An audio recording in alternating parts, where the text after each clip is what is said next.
Кратки најави за денес. Охрид се подготвува за прослава на Богојавление Водици.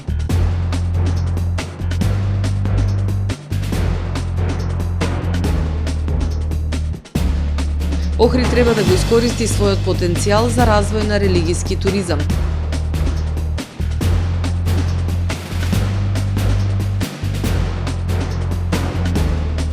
Владата бара решение за проблемите со кои се соочуваат граѓаните при вадењето нови лични документи.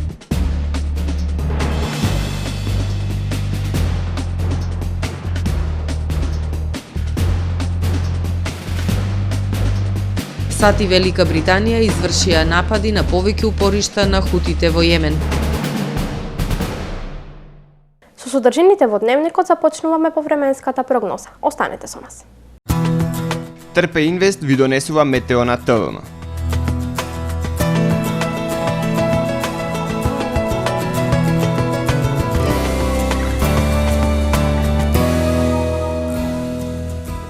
Денес во Охрид по студеното утро во текот на денот имавме претежно сончево, ветровито и студено време со појава на локална облачност и максимална дневна температура од 4 степени Целзиусови.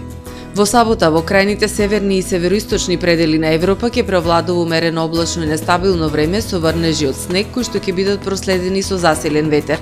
Во останатите предели доминација на поле на висок воздушен притисок кој што ќе условува претежно сончево време со појава на локална облачност и релативно студено време.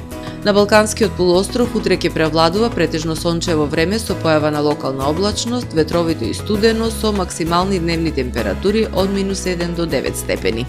Во Македонија во сабота ледено утро со појава на умерен мраз и утрински температури кои што ќе се движат во интервал од -10 до -3 степени.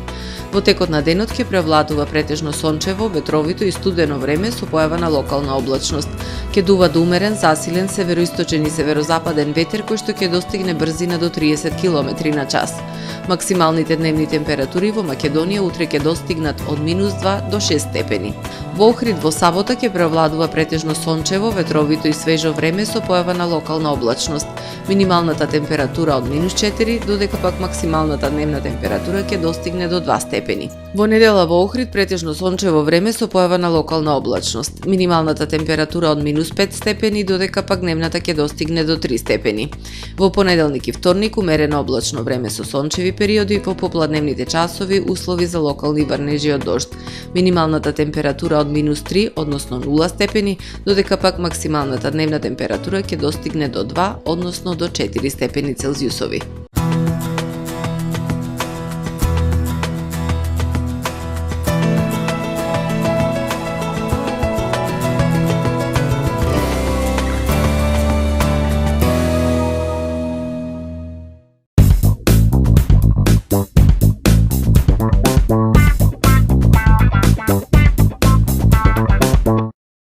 Тамаро е 25 години охридски водечки лидер и препознатлив бренд. Обуките од менаџерскиот тим се доказ за максимална посветеност кон вработените. Тамаро Холдингот се грижи за организацијата и на време од пренесените информации кои отсликуваат тимската работа. Секој успех на вработениот е успех и на компанијата. Маркетите располагаат со производи со висок квалитет од секакви брендови по одлични цени. Вкусните печива од Анабела пекарата се веќе омилен појадок на многу потрошувачи во Охрид. Анабела кујната услужува голем број на потрошувачи и компании.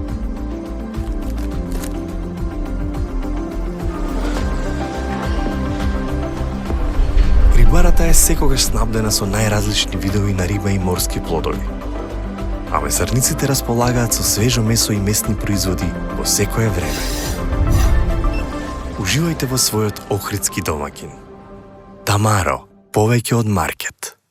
Добре дојдовте во светот на Кармен Бау Центар. Во беспрекорно уреден продажен простор, купувањето во еден Бау Центар никогаш не било попријатно. Со гордост ви го представуваме нашиот шоурум Мараци, со најголем избор на плочки од мараци и санитарија од светски познатите брендови Грое, Колпасан, Идеал Стандард, Рока, Unitas. На располагање ви е нашиот архитект кој ќе ви помогне во осмислување на вашиот проект. Располагаме со најбогатата палета на ламинат во државава. Одберете од 100 различни дизајни на Swiss Chrono. Покрај стандардниот избор на фасадните системи Knauf и Бекамент, ви нудиме богат избор на професионален алат на реномираните производители Bosch и DeWalt. Кармен Бауцентар на улица Железничка.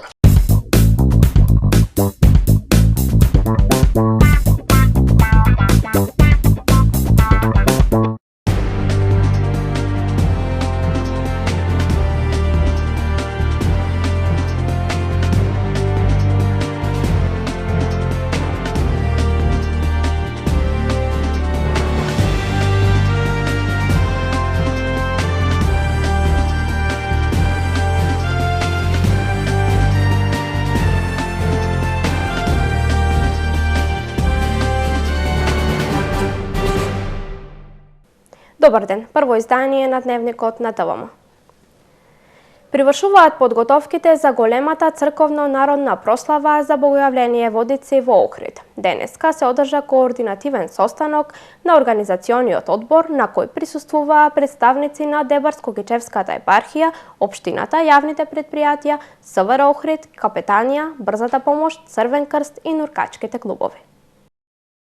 Охрид се подготвува за одбележување на големиот христијански празник Богојавление Водици.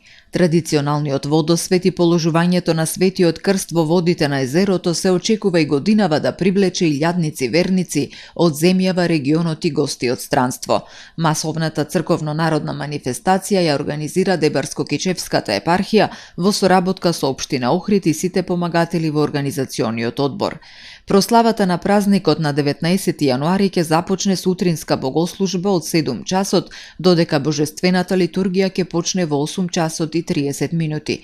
Централната прослава на празникот ќе биде во црквата Успение на Пресвета Богородица Каменско, каде ќе чиноначалствува митрополитот Дебарско-Кичевски господин Тимотеј.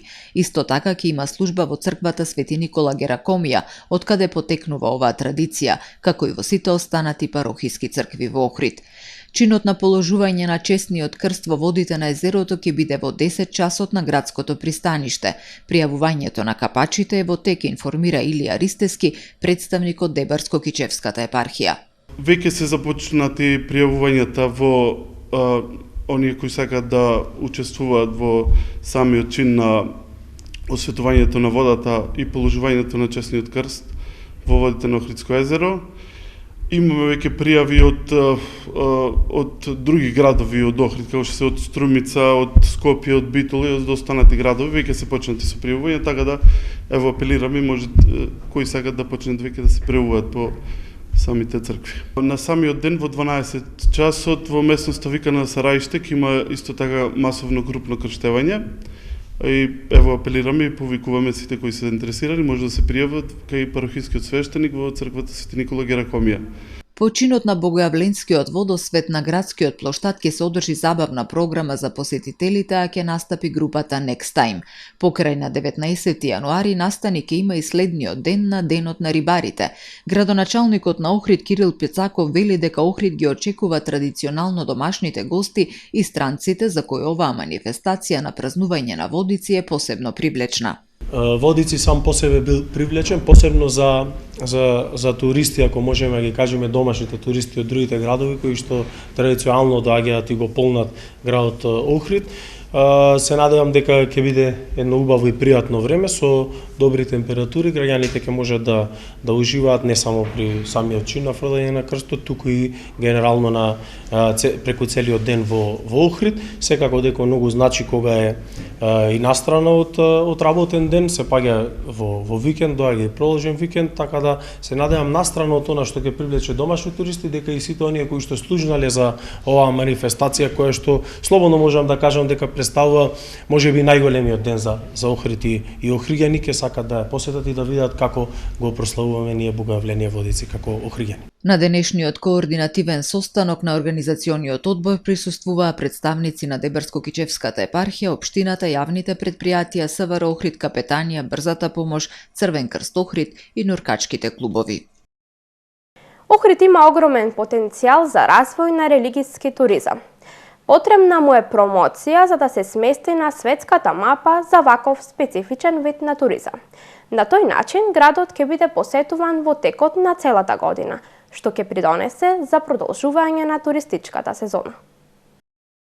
Зимскиот период е богат со верски празници што представува можност за развој на специфичен вид на туризам како подвид на културниот, а тоа е религискиот туризам. Најголемите верски празници се надвор од главната сезона, поради што е многу важно да се привлечат што поголем број приврзаници на религиозниот туризам во тој период од годината, со што ќе се продолжи и самата туристичка сезона. Како најдобар пример е празникот Богојавление Водици кој го вбројува Охрид во европската и светската мапа на верски туристички дестинации, вели професор доктор Сашо Коруновски од Факултетот за туризам и угостителство. Трошоците за ваквите манифестации не се мали и често ефектите во туризмот не ги покриваат нив, но тие имаат свој придонес преку нивната промотивна вредност. Значи, Охрид мора прво да систематизира вредностите што ги има во однос на пред се духовното религиско наследство, да ги направи како посебни самостојни или дополнителни културни рути, да се поврзи во европски рамки. Охрид во светот е препознатлив како град со 365 цркви, по една за секој ден во годината. Градот каде што потекнала словенската култура и писменост со огромно и специфично материјално и духовно наследство. За да се искористи таа можност за развој на религискиот туризам, од клучно значење е неговата промоција. Многу е важно Охрид да се организира и со помош на креативните индустрии, филмот, музиката и други елементи на креативните индустрии, да направи една сериозна промоција на ваквите настани, со што би се ставил во врвот на европските престолнини на верскиот туризам. Треба да се настапа преку Агенцијата за промотивни активности, со нивна поддршка, да се направат и преку креативните индустрии, да се направат такви промотивни материјали што ќе бидат насочени кон пазарот на оние туристи кои што го практикуваат верскиот туризам. Промоцијата на Охрид како дестинација за религиски туризам ќе даде дополнителна вредност генерално на градот како туристичка дестинација и, што е најважно, ќе ја намали сезоналноста во туризмот. На еден месец пред истекот по кој престануваат да важат личните документи и пасошите. Премиерот Ковачевски вели дека владата бара решение за проблемите со кои се соочуваат граѓаните во процесот на вадење на новите документи. Личните документи, прво има неколку типови на лични документи, оние кои што се за внатрешна употреба тие ќе важат, например личните карти. А пасошите не се вадат заради институциите, туку се вадат за да граѓаните можат да патуваат. Бидејќи вие со пасош патувате надвор. И секоја иницијатива, јас кажав дека може да биде разгледана. Секако дека Уставниот суд ќе го каже своето мислење. Ние во различни одвоени следби, Уставниот суд е највисоката судска инстанца, имаме разговарано на поединечно ниво во однос на тоа. Но исто сакам да истакнам нешто што е многу важно, а тоа е дека Министерството за внатрешни работи, поточно вработените во Министерството за внатрешни работи веќе имаат издадено 1.200.000 пасоши во државата. Што значи дека тие навистина работат со големо темпо. Јас знам дека сите сакаат повеќе да критикуваат, меѓутоа треба да се каже и фала на тие вработени кои што работат деноношно и на сликањето на граѓаните, и на изработката на документите, и на издавањето на документите. Така да не е мала бројка, 1,2 милиони пасоши да бидат направени и издадени на граѓаните. Верувам дека ќе продолжат со такво темпо, а ние ќе ги испитаме сите можности, се со цел да доколку биде потребно се направи пролонгирање во делот на пасошите, бидејќи пасошите, повторувам, служат за граѓаните да можат да патуваат надвор од земјата. Не станува збор за личните карти кои што се за внатрешна употреба и тие секако ќе важат. 14 одобренија за градба издадени во Охрид во месец ноември минатата година. Во општините Струга, Дебарца и Вевчани во месец ноември не е издадено ниту едно одобрение за градење. Во месец ноември минатата година во Охрид биле издадени 14 одобренија за градба. Според податоците од Државниот завод за статистика, 8 одобренија за градење се издадени на физичко лице, додека пак 6 одобренија на деловен субјект. Предвидена е градба на 140 станови со вкупна корисна површина од 8500 метри квадратни, во вредност од околу 422 милиони денари. Во општините Струга, Дебрца и Вевчани во месец ноември не се издадени одобренија за градење. На ниво на државата пак, според податоците од Државниот завод за статистика, во ноември минатата година се издадени 318 одобренија за градење, што е за 10% помалку во однос на истиот месец од претходната година. Од вкупниот број издадени одобренија за градење, 171 или 53,8% е наменето за објекти од високо градба, 70 или 22% за објекти од ниско градба и 77 одобренија или 24% за објекти за реконструкција. Од вкупно 318 објекти на 182 или 57% како инвеститори се јавуваат физички лица, а на 136 објекти или 42,8% од објектите инвеститори се деловни субјекти. Во извештајниот период е предвидена изградба на 655 станови со вкупна корисна површина од 55.047 метри квадратни. 3 земјотреси регистрирани изминатото деноноќе во епицентралното подрачје Преспа. Земјотрес со јачина од 3,8 степени синоќа 32 минути по полноќ беше почувствуван во Охрид, Струга, Ресен, Битола и Кавадарци. Епицентарот на земјотресот бил во Преспа на 120 км од Скопје. 1 час подоцна во 1 часот и 31 минута во истото епицентрално подрачје регистриран е уште еден потрес со јачина од 3,1 степен, а 2 минути подоцна регистриран е и трет земјотрес со рихтерова локална магнитуда од 2,4 степени. Според првичните податоци, освен вознемиреност кај граѓаните, материјални штети не се пријавени, соопшти Сеизмолошката обсерваторија при Природно-математичкиот факултет во Скопје. Изложбата Културно наследство во Охридскиот регион ќе биде достапна за разгледување до крајот на јануари. Потоа, целата изложба Регионален зелен центар Охрид ја отстапува на Завод за заштита на спомениците на културата и Музеј Охрид, со што се планира нејзино повторно поставување во текот на наредните години, најмалку 2 пати годишно во зависност од заинтересираноста на посетителите, информираат од центарот. Како дел од проектот Дигитализација и промоција на културното наследство во Охрид, Сдруженијето за заштита и одржлив развој на животната средина Регионален зелен центар Охрид на 22 декември 2023 година во Музејот Куќа на Робевци ја отвори изложбата Културното наследство во Охридскиот регион, кој ќе биде достапна за разгледување до крајот на јануари 2024 година. Изложбата има за цел да ја запознае јавноста со значењето на културното наследство во Охридскиот регион и да го зголеми степенот на промоција на истото, велат од локалната.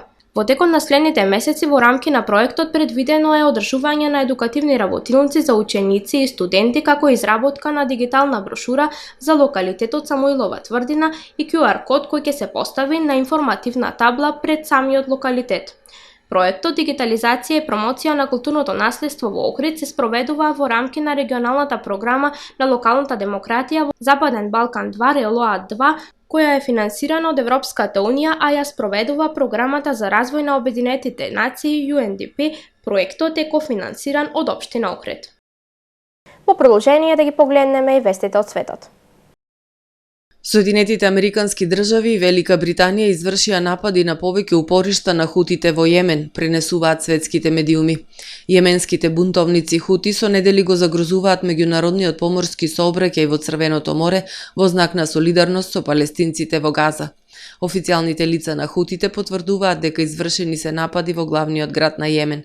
Американскиот претседател Џо Бајден наведува дека нема да толерира напади и загрозување на слободната пловидба, но и предупредува дека нема да се воздржува од понатамошни мерки.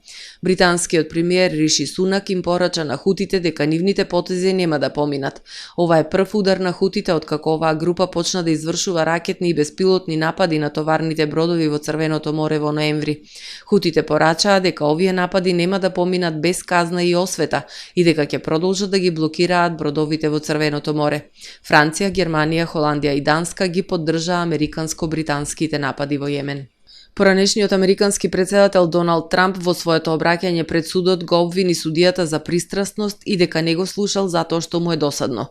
По пристигнувањето во судницата, Трамп повтори дека судењето е лов на вештерки и политичко мешање на највисоко ниво.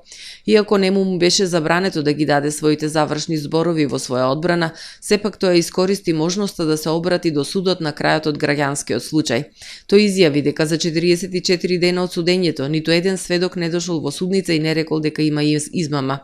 На Трамп му се суди под обвинение дека го преувеличувал своето богатство во финансиски документи што ги доставил до банки и осигурителни компании.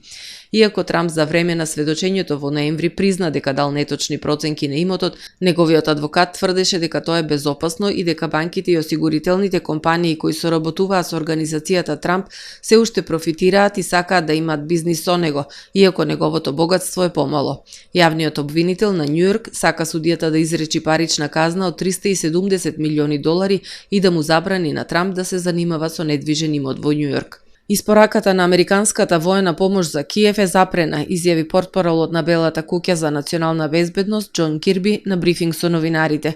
Последниот пакет помош вреден $250 милиони беше одобрен од американскиот претседател Џо Бајден на крајот на декември. Бајден бараше од Конгресот да гласа за дополнителен буџет од $100 милиарди, од кои повеќе од $60 милиарди беа предвидени за Украина. Републиканците ја блокираа мерката барајки Белата куќа и конгресните демократи да се согласат со нивниот план за зајакнување на безбедноста на границата со Мексико. Претседателот на Украина Зеленски прашува како ќе биде сега за украинските пензионери. Во Украина има околу 12 милиони пензионери кои едноставно ќе умрат ако не добијат пензија, се пожалил Зеленски. Тој ги обвини кандидатот за претседател на САД и гувернер на Флорида и републиканците во Конгресот кои ја блокираа испораката на помошта дека поради нив пензионерите во земјата нема да ги добијат своите исплати. Во Мексико повторно ќе почнат да се одржуваат борби со бикови во најголемата светска арена за прв пат по укинувањето на судската забрана во јуни 2022 година, пренесува Associated Press. Фиеста Брава, како што на шпански се нарекува борбата со бикови, од 28 јануари по пауза од речиси 600 дена ќе се врати во Плаза Мексико во главниот град Сиудад де Мексико, објави организаторот на настанот. Активистите за права на животните успеа пред судот во јуни 2022 година привремено да ги прекинат борбите со бикови во главниот град на Мексико. Сепак, Врховниот суд ја укина суспензијата.